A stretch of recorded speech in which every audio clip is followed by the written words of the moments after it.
Udah masuk pertengahan 2026, tapi kalian masih maju mundur mau check out Redmi Note 15 karena takut nyesel, takut chipsetnya kurang gahar atau layarnya gampang ghost touch. Wajar, di tengah gempuran HP kelas menengah yang speknya brutal, milih HP itu rasanya kayak lagi milih investasi. Tapi gimana kalau saya bilang keraguan kalian itu bakal hilang setelah tahu 5 hal ini? Tonton videonya sampai habis ya, karena saya bakal bongkar 5 alasan mutlak kenapa Redmi Note 15 adalah pilihan yang paling worth it. Plus, 2 catatan krusial di akhir yang bakal bikin kalian 100% yakin untuk bungkus HP ini sekarang juga. Halo teman-teman, selamat datang di Duogi. Hari ini kita bakal bahas 5 alasan kenapa Redmi Note 15 ini adalah HP yang paling worth it. Sebelum kita bahas alasannya, kita harus tahu dulu ya posisi harganya biar adil. Setelah saya cek, untuk harga termurah Redmi Note 15 4G dari varian terendahnya yaitu 6128, ternyata sekarang ada di angka 2,89 jutaan. Lalu varian 8256 ada di kisaran 3 jutaan sampai 3,3 juta. Kalau ngincer yang 5G, harganya mulai dari 3,2 jutaan sampai 4,5 jutaan buat memori yang mentok. Buat yang mau sekalian versi Pro ada di range 4,5 sampai 5,5an dan Pro Plus di 5,9 sampai 6,7 jutaan. Coba deh kalian langsung cek ranjang atau link di pojok kiri bawah, karena kalian akan lihat di akun kalian masing-masing. Siapa tahu dapat diskon yang bikin harganya jauh lebih murah di 2,89 ke bawahan. Coba langsung sikat aja kalau harganya di bawah itu. Nah, dengan range harga segitu, alasan pertama dan yang paling kerasa pas pertama kali pegang HP ini adalah layarnya.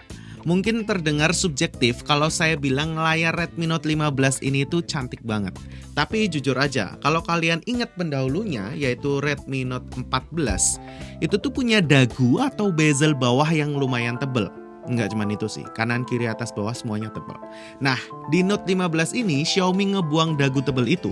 Hasilnya, pas kita pegang layarnya berasa luas banget, imersif, dan ngasih kesan futuristik yang sangat kental berkat panel AMOLED 120Hz yang melengkung di samping-sampingnya. Secara penggunaan harian, warna yang dihasilin itu pas banget untuk mata saya ya.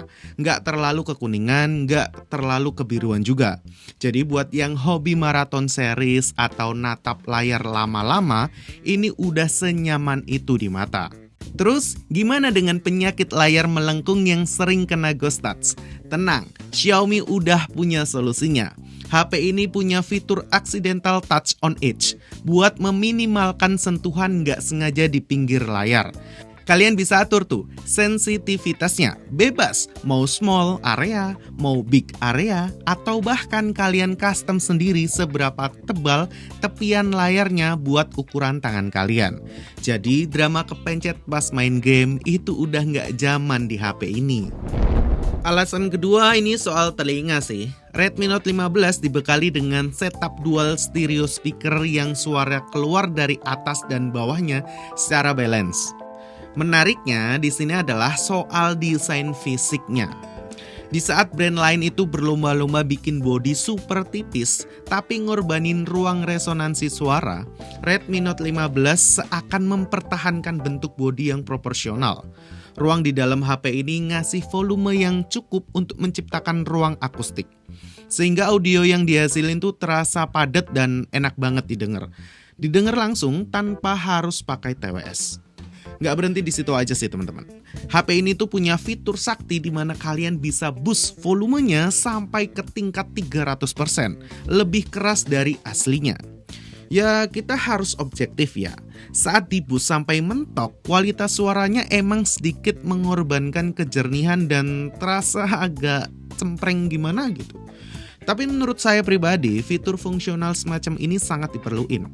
Bayangin kalian lagi di luar ruangan yang bising atau pas lagi di motor mau dengerin navigasi maps. Fitur ini ngebantu banget biar kita nggak dibatasin oleh device kita sendiri. Intinya, fungsi tetap nomor 1.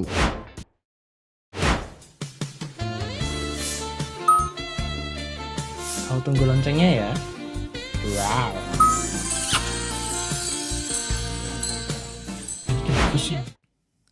Masuk ke alasan yang ketiga. Ini cocok buat kalian kaum mendang-mending yang kalau beli HP pengennya dipakai buat jangka waktu yang sangat panjang.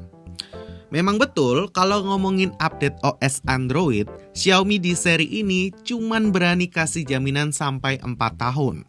Nggak seperti Samsung yang berani jor-joran sampai 6 tahun.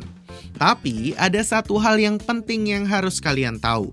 Xiaomi berani menjamin security patch atau pembaruan keamanan sampai dengan 6 tahun lamanya. Artinya apa? Ibarat kalau kalian beli Redmi Note 15 di tahun 2026 ini, kalian bisa tidur nyenyak dan tenang soal privasi, keamanan data, sampai urusan mobile banking hingga tahun 2032 nanti. Ini adalah sebuah investasi gila untuk HP di rentan harga segini. Kalian nggak perlu takut HP kalian tuh gampang dibobol malware di masa depan. Alasan keempat, mari kita bahas sektor optik. Redmi Note 15 ini membawa kamera dengan detail yang sangat tinggi, yaitu resolusi 108 megapiksel. Coba kalian perhatiin market sekarang, kompetitor di kelas harga yang sama paling mentok cuman ngasih sensor di angka 50 MP aja. Sedangkan Xiaomi berani kasih 2 kali lipatnya. Ya saya paham sih, besaran megapiksel bukan jaminan mutlak untuk hasil kamera terbaik. Karena ada peran chipset dan sensor ukuran fisik yang mempengaruhi foto dan video. Tapi menurut saya pribadi, hasil jepretan dari Redmi Note 15 ini udah lebih dari cukup. Coba kalian perhatiin foto siang harinya. Saat kita zoom, ketajaman dan detail teksturnya masih sangat konsisten terjaga berkat bantuan 108 megapikselnya. Begitu juga di kondisi low light, noise-nya bisa diredam dengan sangat baik. Coba kalian perhatiin bagian-bagian yang kena cahaya dan yang tidak kena cahaya. Menurut kalian hasilnya gimana? Kalau menurut kami udah lebih dari cukup. Untuk perekaman videonya, stabilisasinya juga tergolong cakep buat dipakai vlogging harian. Apalagi kalau kita ingat, harga termurah HP ini posisinya ada di bawah para kompetitornya yang membuatnya menjadi lebih worth it. Ya teman-teman, sekarang kita lagi nyobain untuk perekaman di malam hari Redmi Note 15. Kalau menurut kalian gimana? Ini kita bener-bener di pinggir jalan, jadi sekaligus untuk ngecek audionya ya, oke atau enggak. Resolusi yang kali ini kita set di 1080p 30 fps. Untuk hasilnya gimana? Stabilisasinya gimana? Coba kalian komen. Dan alasan kelima yang terakhir, yang menurut saya sangat penting tapi jarang dibahas orang, adalah soal brand itu sendiri. Nggak bisa dipungkiri, hampir semua orang di Indonesia tahu nama besar Xiaomi. Di tengah persaingan raksasa Samsung dan Apple yang makin memanas di tahun 2026, Xiaomi konsisten hadir di antara mereka sebagai penantang kuat yang memikat. Karena nama besar inilah kualitas yang diberikan oleh Xiaomi untuk produk core mereka seperti seri Redmi Note ini nggak dibikin ala kadarnya gitu. Semuanya dipikirkan matang-matang. Keseriusan mereka dalam membangun kualitas produk ini sangat patut kita apresiasi. Mereka memiliki gerai fisik yang tersebar hampir di seluruh penjuru Indonesia, plus jaringan service center yang sangat mudah ditemukan di hampir seluruh kota-kota besar maupun kecil. Fakta ini memberikan yang namanya peace of mind atau ketenangan batin buat para user atau pengguna. Saat kita beli HP, nggak cuman beli barangnya, tapi kita beli rasa aman kalau sewaktu-waktu ada kendala teknis. Ini sebuah kelebihan absolut yang nggak dimiliki oleh brand-brand baru, yang penjualannya cuman kuat di online aja. Tapi, tunggu dulu, sebagai pembeli yang cerdas, kalian wajib pertimbangin 2 kekurangan HP ini ya. Pertama, dapur pacunya. HP ini cuman pakai chipset Helio G100, bukannya jelek. Tapi performanya kerasa biasa aja kalau dibandingin kompetitor di harga yang sama. Kayak Tecno Camon 50 atau Infinix Note 60 yang udah lebih kenceng.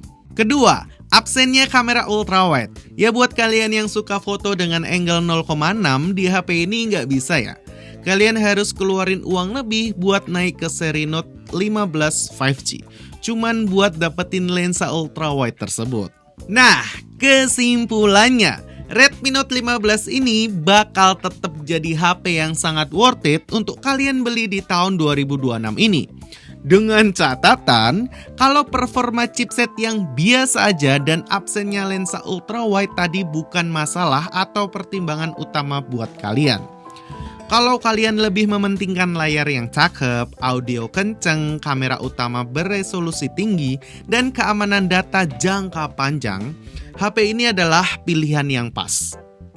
Kalau dari kalian sendiri gimana nih? Dua kekurangan tadi bikin kalian mundur atau tetap sikat Redmi Note 15 ini? Coba tulis pendapat kalian di kolom komentar ya. Terima kasih sudah ngikutin dari awal hingga akhir video. Saya Feven Michael dari Duogi, pamit undur diri.